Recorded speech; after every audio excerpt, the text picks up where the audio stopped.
हाची उपदेश नका करू नाश आयुष्याचा। सकाळांच्या पाया माझे दंडवत आपुलाने चित्त शुद्ध करा। हित ते करावे देवाचे चिंतन करुनिया मन एकविध। तुका मने लाभ होय तो व्यापार करा काय फार शिकवावे। प्रसंगी जगद्गुरु जगश्रेष्ठ वैराग्य मूर्ती तुकाराम महाराजांचा अभंग जो आहे हा 4 चरणांचा अभंग आपल्या सेवेसाठी आपण घेतलेला आहे महाराजांच्या सेवेसाठी. आणि हा जो अभंग आहे तो उपदेशपर अभंग हा घेतलेला आहे. तुकाराम महाराजांचा जो उपदेशपर अभंग आहे. तर सकाळांच्या आता तरी पुढे हाची उपदेश नका करू नाश आयुष्यांचा. सकाळांच्या पाया माझे दंडवत आपुलाले चित्त शुद्ध करा. हित ते करावे देवाचे चिंतन करून या मन एकविध. तुका म्हणे लाभ खरा काय फार शिकवावे. तर पांडुरंगा करू प्रथम पांडुरंगा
सच्चिदानंद रूपा.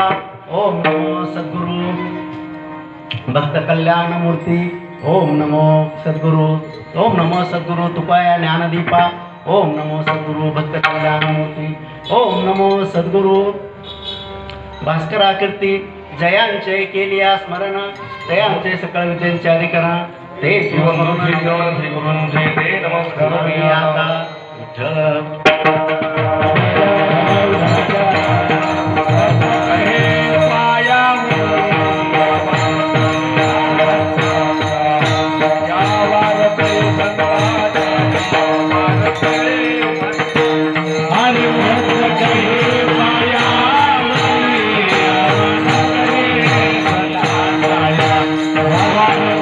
Bye.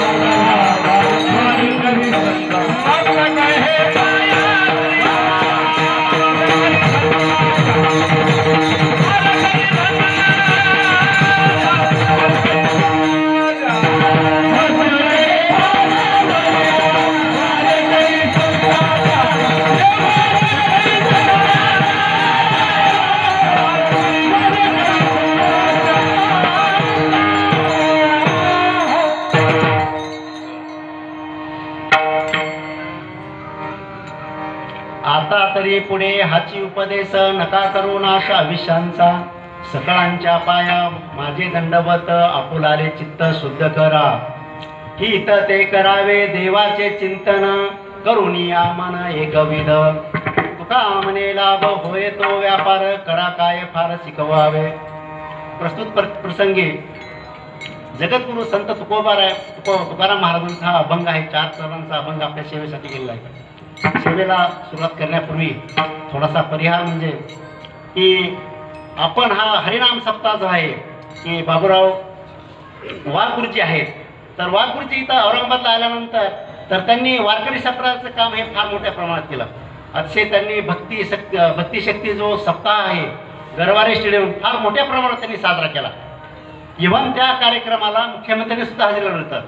आणि हा जो त्यांची आपण पुण्यतिथी जो सोहळा आहे आपण जो साजरा करत आहोत तर आजच्या 4थ्या दिवसांची मला जी सेवा दिली त्यांचे पुत्र जे आहेत की त्यांचे चिरंजीव हरिभक्त परायण ॲडव्होकेट उद्धव वाघ जे आहेत आणि ते सरकारी वकील आहेत. तर त्यांच्याकडून मला ही त्यांची सेवा मिळाली. ॲक्च्युली खरं पाहिजे तर मी नवीन आहे जरी इकडं पदावर काम केलं परंतु वारकरी संप्रदायात मात्र मी नुकतं चाललो आहे. त्याच्यामुळं आज जे आहे ते मला थोडंसं समजून घ्यावं. तब्येत अचानक सकाळी बिघडली आणि आवाज माझा पूर्ण बसला गेला.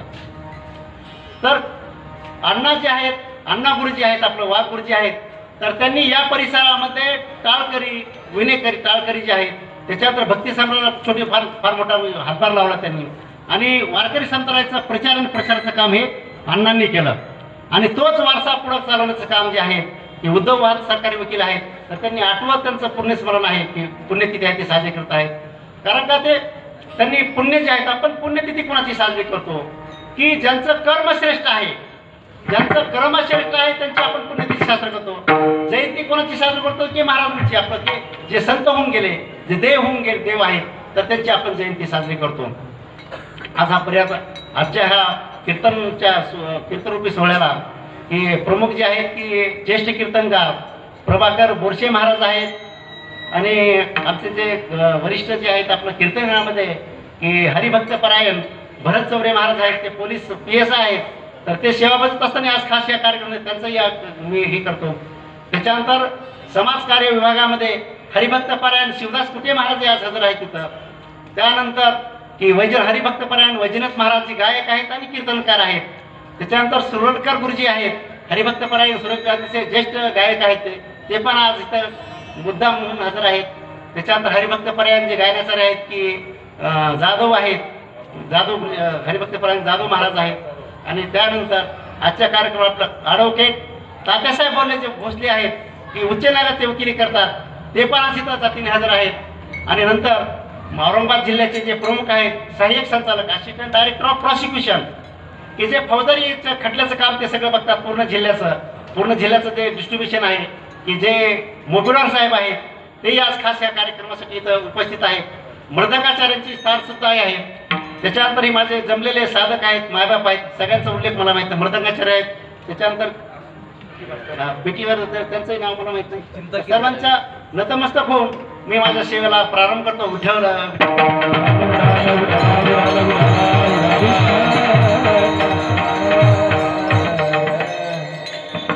तुकाराम महाराजांचा जो 4 चरणांचा अभंग आहे 4 चरणांचा अभंग हा 4 विभागामध्ये डिवाइड केलेला आहे. आता तरी पुढे हा उपदेश आहे. तुकाराम महाराज उपदेश करतात. उपदेश 2 नंबर सकळांच्या पाया माझ्या दंडवत आपल्याला चित्त तर चित्त पहिलं जे चरण आहे ते आपण उपदेश करतो. तुकाराम महाराज कुणाला उपदेश करतात नरदेहाला आल्या जन्माला. दुसऱ्या चरणामध्ये काय करतात ते चित्त परमेश्वराची भक्ती करत असताना आपण काय केलं पाहिजे आपलं चित्त चांगलं जागेवर पाहिजे. आपण जर चित्त जर आपण ठेवलं आणि तिसऱ्या चरणातलं जे घेतं ते चिंतन परमेश्वराचं चिंतन आणि चौथं आहे ते आपण लाभ तुका म्हणे लाभ होय तो व्यापार करा काय फार शिकावे. अशा 4 याच्यामध्ये आपण या अभंगाचं चिंतन करून अभंग सोडवण्याचा मी प्रयत्न करतो. सगळ्यांनी थोडंसं समजून घ्यावं.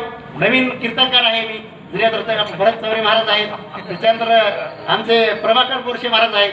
मी काम करत असताना कोडतला हा भाग वेगळा परंतु वारकरी संप्रदाय तुमच्या सर्वांच्या हे मला समजून घ्यावं आणि मी प्रयत्न सोडण्याचा प्रयत्न करतो. विठ्ठल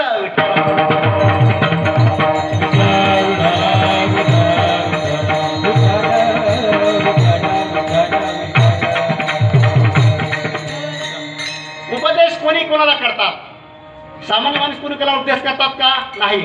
बघा, तुकाराम महाराजांचा जन्म आहे की शके 1530 साली झालेला आहे. म्हणजे एकनाथ महाराजांचं समाधी त्यांनी 1520ला, त्यानंतर 10 वर्षांनी तुकाराम महाराजांचा जन्म घेतला. आणि तुकाराम महाराजांनी ही गाथा निर्माण केली की तुकाराम म्हणजे मुठभेट. त्याच्यानंतर हे केलं तुकाराम महाराजांनी जे कार्य केलं आहे, गाथेचं कार्य केलं आहे, संत जगद्गुरु श्रेष्ठ आहेत. तर ते सामान्य जण कोणाला उपदेश करतात? आपल्या जे नरदेहाचे जन्माला आहेत, मनुष्य प्राण्याला उपदेश करतात. सामान्य जनाला करतात का? नाही. तर उपदेश कोणी कोणाला करावा? उपदेश आहे ते 4 वर्ग आहेत. कोणाला उपदेश करायला पाहिजे? उपदेश करायला पाहिजे की ज्याला काही येत नाही आणि ज्याला उपदेश माहीत नाही तो उपदेशही करत नाही, हा एक वर्ग आहे.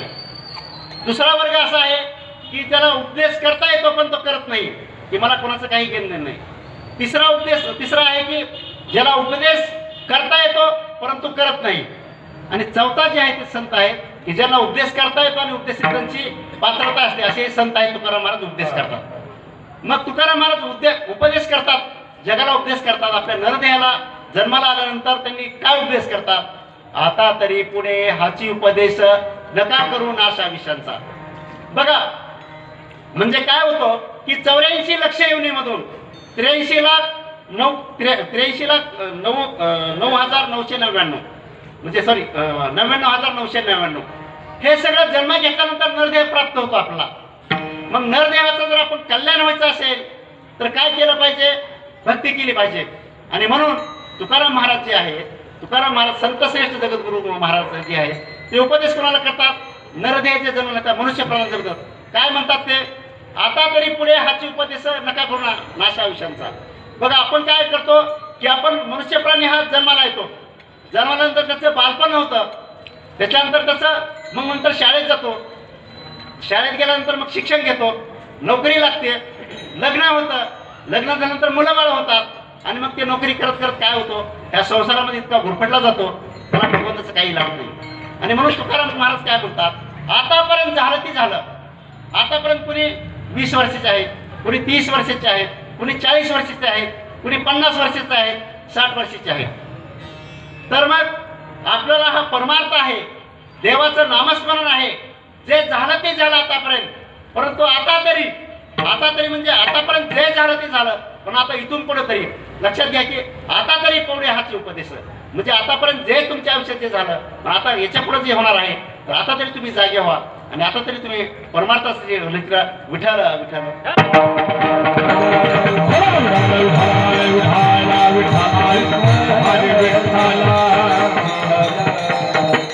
तुकाराम महाराज म्हणतात की उपदेश करतात की मनुष्यांनो, की मनुष्य प्राणी आहे आपण साधे, की त्यांना त्यांनी उपदेश केला आहे की आतापर्यंत ते झालं ते झालं, इथून पुढे तरी तुम्ही आपलं तुमचं आयुष्याचं कल्याण करून घ्या.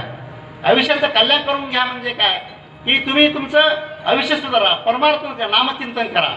बरोबर आहे नाही? मग तुकाराम महाराज उपदेश कोणाला करतात? आपल्या सर्व जनसामान्यांना करतात. तुकाराम महाराज एवढे श्रेष्ठ होते की काळ त्यांना थरथर कापत होता. म्हणजे ज्यावेळी तुकाराम महाराज वैकुंठाला गेले आले तर तुकाराम महाराजांनी म्हणजे यमाच्या मुंडक्यावर पाय दिला, एवढं तुकाराम महाराजांचं वर्चस्व होतं. म्हणजे तुकाराम महाराज एवढे थोर.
उपदेश करतात.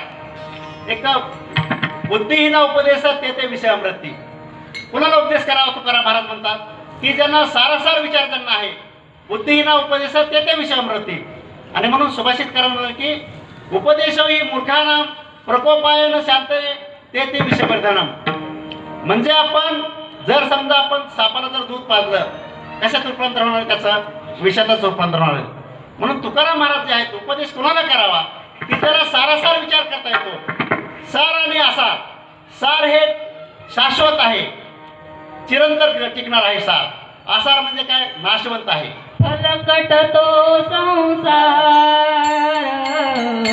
तेथे सर्व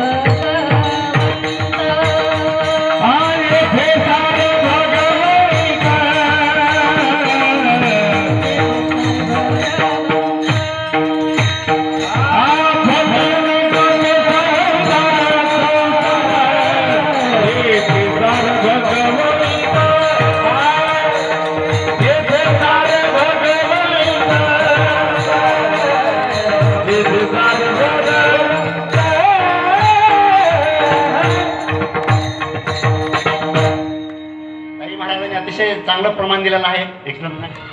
तर सार आणि असार, तर सारासार ज्याला विचार करता येतो अशा लोकांना आपण उपदेश करावा असं तुकोबराय म्हणतात. बुद्धिहीना उपदेश ते विषमृती. आता या संदर्भात एक मी छोटासा दृष्टांत आहे की काय होतं, मोठा पाऊस पडत होता. धो पाऊस पडत होता आणि त्या पावसामध्ये झाडावर एक चिमणी राहत होती आणि ती घरट्यात बसली होती. त्याच्या बाजूलाच काय होतं, एक माकड होतं आणि ते पावसात भिजत होतं. आणि ते पाऊस उघडल्यानंतर ते म्हणाले की चिमणी असं म्हणाली, माकड दादा अरे इतका मोठा पाऊस आहे, तुला तर देवाने 4 हातपाय दिलेले आहेत, 2 हात 2 पाय दिलेले आहेत, तरी तू एखादा चांगलं जर घर जर बांधलं असतं तर तुला ही भिजण्याची वेळ आली नसती. बरोबर आहे की नाही. परंतु आता ते माकडच मुळात, माकडाला मात्र खूप राग आला की म्हणे चिमणी मला काय सांगते म्हणे. तो उठला, ते घरटे घेतला, घरट आपलं कुरतडांनी मोडून टाकलं. का उपयोग झाला का? म्हणजे चिमणीने चांगला सांगण्याचा उपदेश केला, परंतु ते माकडाला काय पटलं नाही. त्यांना तर ते उपदेश त्याच्या डोक्यावरून गेला आणि मात्र चिमणीचं घरट मात्र त्यांनी तोडून टाकलं. विठ्ठल विठ्ठल.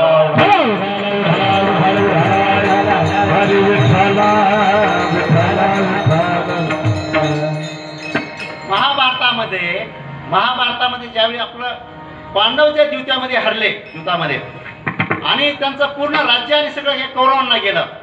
आणि म्हणून भगवान श्रीकृष्ण मध्यस्थी करण्यासाठी कौरवाकडे गेले, दुर्योधनाकडे. आणि मग त्यांनी विनंती केली की तुम्ही जे आहे ते युद्ध आपण टाळण्यापेक्षा तुम्ही पांडवांना कमीत कमी 4-5 गावं तरी द्या, 5 गावं तरी द्या की जेणेकरून तुम्हाला हे टाळता येईल. परंतु भगवान श्रीकृष्णाचा जो उपदेश तर ऐकलाच नाही दुर्योधनांनी. पण दुर्योधन काय म्हणाले त्या काळात, मी पांडवांना सुईच्या टोकावर मावेल एवढी जमीन सुद्धा देणार नाही. आणि एवढं म्हणून तो थांबला नाही. पण तो काय केलं, त्यांनी उलट भगवान श्रीकृष्णांना बद्यवातास टाकण्याचा प्रयत्न केला. म्हणजे काय उपदेश झाला का? नाही. म्हणजे आजकालच्या दुनियात सुद्धा काय की असे दुर्योधन बरेच आहेत की त्यांना सांगून काही उपयोग होत नाही. की आपण बघतो की बऱ्याच वेळा इतकं व्यसन झाले, तर व्यसनाधीन लोक झालेले आहेत, दारू पितात, सिगरेट पितात. पण त्यांना सांगितलं तर त्यांचे काय होतं, डोक्यावरून जातं आणि उलट ते त्याला शिकवण्याचा प्रयत्न करतात.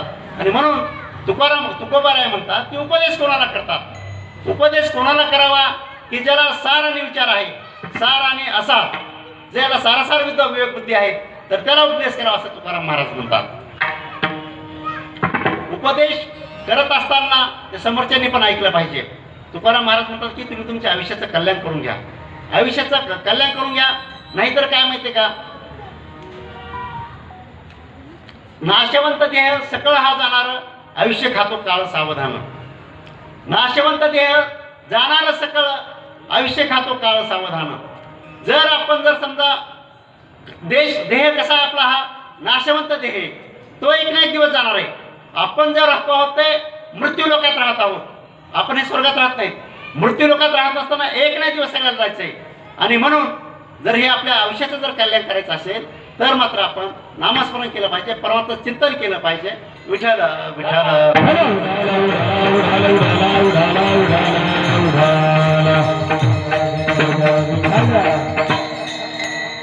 नाशवंत देह सकळ हा जाणार. आपला देह हा आपण अमर आहोत का? आपण अमर आहोत का? त्याचं उत्तर नाही.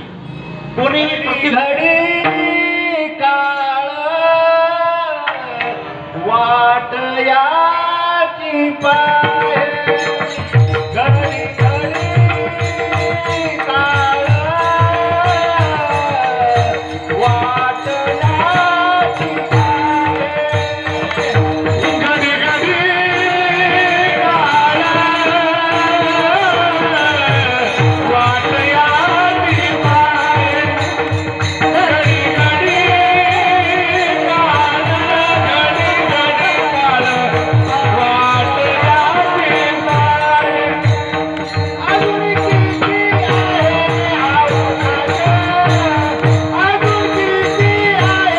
अवकाश हरी मुखी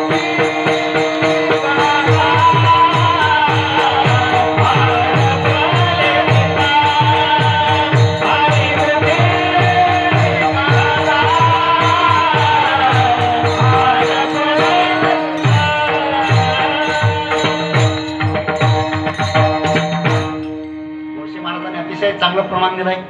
गुरुवरी आहेत ते अतिशय ज्येष्ठ कीर्तनकार आहेत बोरसे महाराजांनी ते आले. मग हे उपदेश कोण करतात? हित ते करिता उपदेश करुणी सायास शिकवती. संत जरच उपदेश करतात. कुणाला उपदेश करायचा अधिकार आहे? हे संतांना उपदेश करायचा नाही. तुकाराम म्हणतो ते संत उपदेश आहे. खास त्या काळात बघा की तुकारामांचा जन्म कधी, तुकारामांचं जे महानिर्वाण तुकाराम ज्यावेळी वैकुंठवासी गेले त्याला आज किती वर्ष झालं? 350 वर्ष झालं. आणि म्हणून आपण 375 जो आहे आपण ते साजरा करत आहोत आज. की तुकाराम महाराजांचं वैकुंठ गमन जे आहे त्याला 375 वर्ष झाले. त्या काळात तुकाराम महाराजांनी लिहून ठेवलं की आता तरी पुढे हाची उपदेश नका करू असा संसार. म्हणून मनुष्य देह जे जन्माला आला आहे, मनुष्य जे जन्माला आल्यानंतर त्यांनी काय केलं पाहिजे? काय करायला पाहिजे? त्यांनी आयुष्याचं कल्याण केलं पाहिजे. रात्रंदिवस घोकितो तुम्ही सावध असा रात्रंदिवस घोकितो तुम्ही सावध असा तुमची आ नगरीचा आम्हालाही भरवता तुमची आ नगरीचा आम्हालाही भरवता जड पडताना गळा पडेल भाषा जड पडताना गळा पडेल भाषा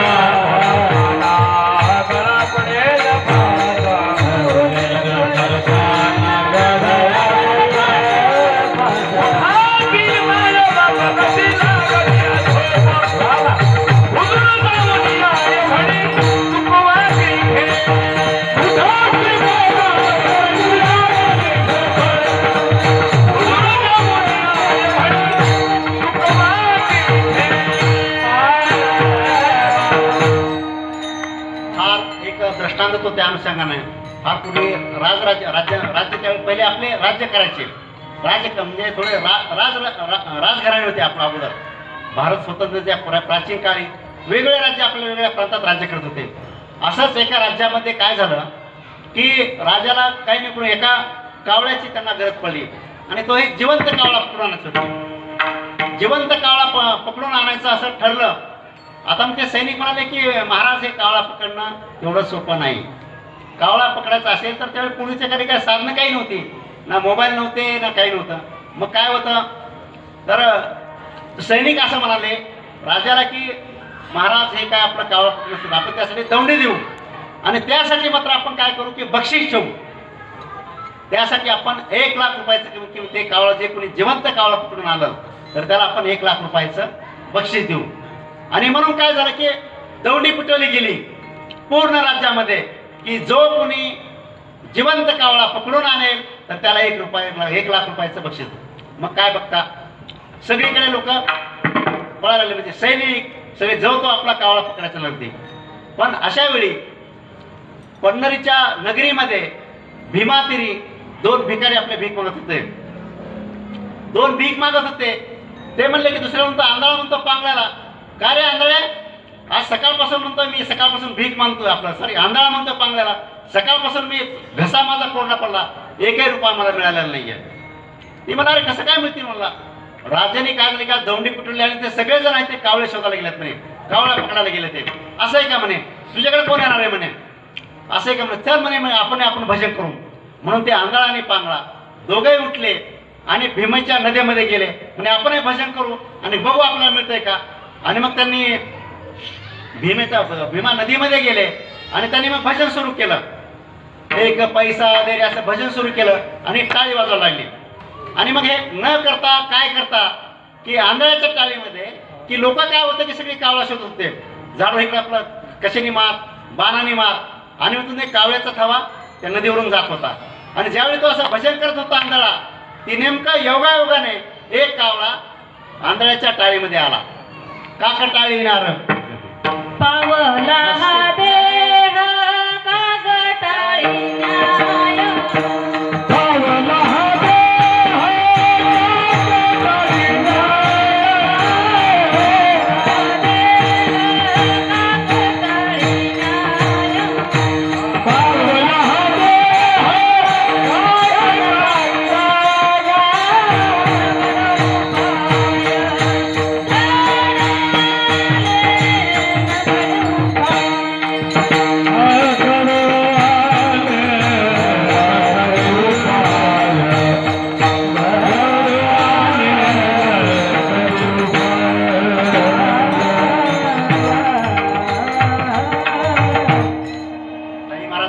चांगलं प्रमाण दिलेलं आहे.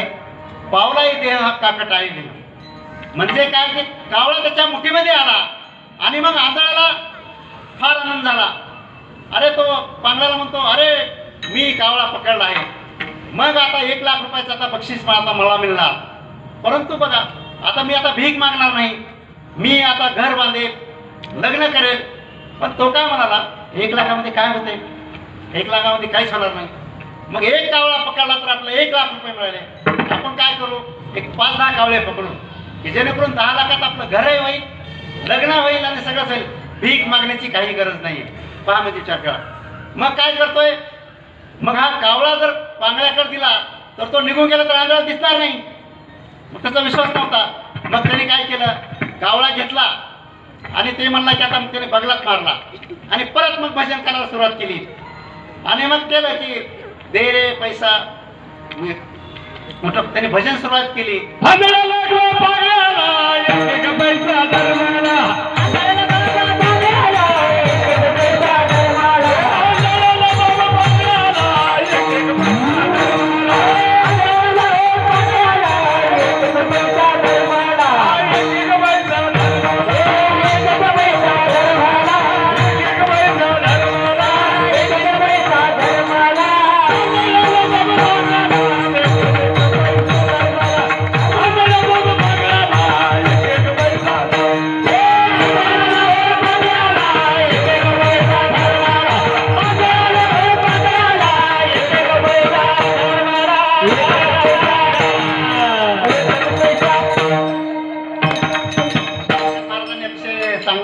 गायन केलं या संदर्भात. मग काय झालं हो, मग त्यांनी जर कावळा पकडायला गेला तर कावळा आला का, हात वरती केले आणि कावळा पकडायला त्यांनी प्रयत्न केला. काय झालं, कावळा मुठीमध्ये आला का, आला का कावळा मुठीमध्ये आहे. तो कावळा उडून गेला, आहे तो कावळा उडून गेला. कावळा तर बाकी स्वप्न बनलं. म्हणजे मनुष्य देहाचा असंच आहे. काकटाळी देह हा जो आपल्याला नरदेह आपल्याला जो मिळाला आहे तो आपला कधी निघून जाईल हे कोणाला कल्पना नाहीये. म्हणून या जीवाचं जर कल्याण करायचं असेल, जीवाचं जर कल्याण करायचं असेल तर आपण काय केलं पाहिजे, परमार्थ केला पाहिजे, नामस्मरण केलं पाहिजे. ध्यान लागले हाती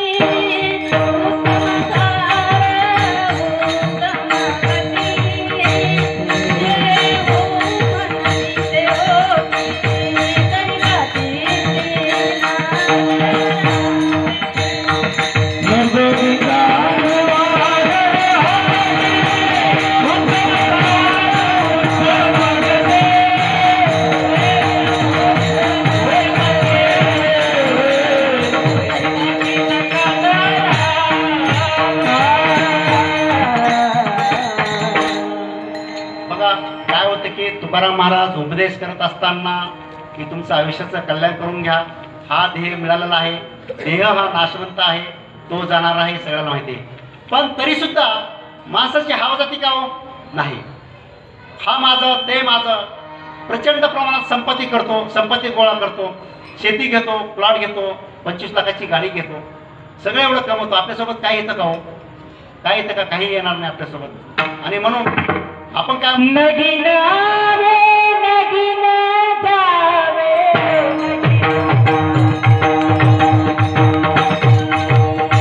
नगीन आवे नगीन जावे लगीन आवे, लगीन जावे. नगीन आवे नगीन जावे सापडले कपडा नगीन आवे नगीन जावे सापडले कपडा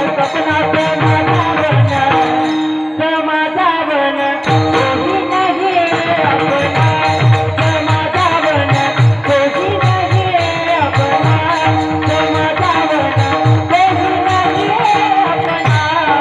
माझा बन कोणी नाही आपला, माझा बन कोणी नाही आपला, कोणी नाही वैजनाथ महाराजांनी अतिशय चांगलं प्रमाण दिलेलं आहे. अतिशय गायक मंडळी इतकी चांगली आहेत. आणि आज हे कीर्तन मी करत असताना, मी सांगत असताना ज्येष्ठ मंडळी आहेत की बोरशे महाराज हे म्हणजे परीक्षकच आहेत, भरत चौरे महाराज आहेत, आमचे मित्र शिवदास कुटे महाराज आहेत, हे सगळे ज्येष्ठ मंडळी आहेत. त्याबरोबर माझे कसरतच आहे की कसं बोललं होतं. सुरटकर गुरुजी आहेत, अतिशय ज्येष्ठ गायनकार आहेत, ते गायनाचार्य आहेत, हे आहेत. तर आपण हे करत असताना की आपण प्रपंच करत असताना, संसार करत असताना कोणाला काही दिसत नाही. आपलं काय करतो की माणूस इतका मागं लागतो, संपत्ती कमवायच्या, मुलं बाळ इतका गुरफटत, वाचण्यात तो काय तो गुरफटला जातो, त्याला भगवंत हा दिसत नाही. आणि जेव्हा संकट येतो तेव्हा त्यांना देव वाटतो.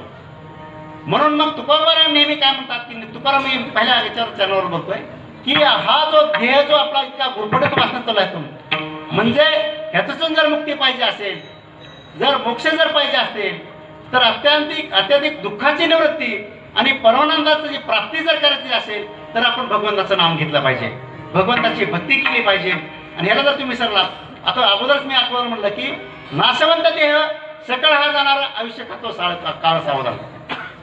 आज आपण इथं उभा आहोत, मी इथं कीर्तनाला उभा आहोत, आज सगळी आधी मंडळी आहेत. कोण कधी जाणार आहे कोणाला माहिती आहे का हो? याचा पत्ता कुणालाही लागलेला नाही आहे. आणि हे कटू सत्य आहे. मनुष्य धर्माला आपण कधी जाणार आहोत काय जर कळालं असतं आपलं, मी 4 वर्षांनी जाणार आहे, 3 वर्षांनी जाणार आहे किंवा 8 वर्षांनी, तो काय केला असतं? आपण सगळं जगून घ्या. कोरोनामध्ये काय परिस्थिती आली माहिती तुम्हाला? आपण जे वाचलो, आपल्याला जे पूर्ण जे आयुष्य दिलं आहे, भगवंताने जे आपल्याला जे आयुष्य दिलं आहे, तर हा देह हा सत्कारणी लागला पाहिजे. म्हणून काय केलं पाहिजे? चांगलं कर्म केलं पाहिजे. बरोबर आहे की नाही? कर्म केलं पाहिजे. कुठलं कर्म केलं पाहिजे? की कर्म म्हणजे कोणतं? तर आपण कर्म आहे क्रियमान कर्म, संचित कर्म आणि प्रारब्ध कर्म. विठ्ठल विठ्ठल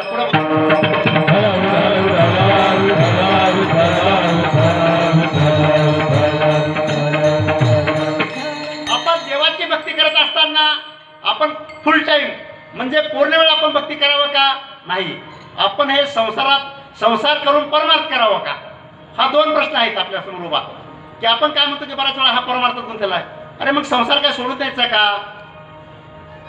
जना हो, माझे साधू प्रिय श्रोते की तुम्ही आज ऐकत आहात की आपण संसार करून हे का नुसती भक्ती करायला पाहिजे का? त्याचं उत्तर नाही. आपण हे संसार करत करत आपण भक्ती करू शकतो, परमार्थ करू शकतो. कशी केली पाहिजे ते पुढे सांगतो मी. विठ्ठल विठ्ठल.